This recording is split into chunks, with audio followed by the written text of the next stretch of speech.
Meron ng opinion on calling off face-to-face classes to prevent heat-related illnesses among teachers and learners.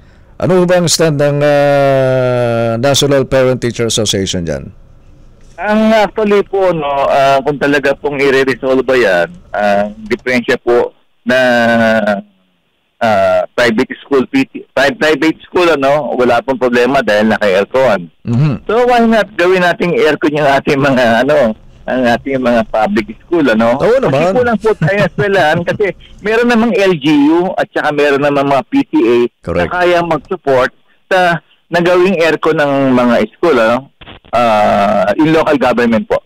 Meron ba kayong alam na local government na ang kanilang classroom doon sa kanilang mga public school ay aircon? Yung mga mayayamang syudad.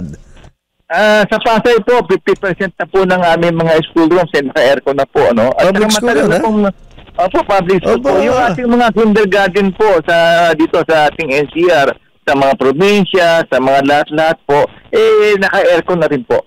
Oo, kasi mahalaga, Sir Willie, yung environment na conducive to learning.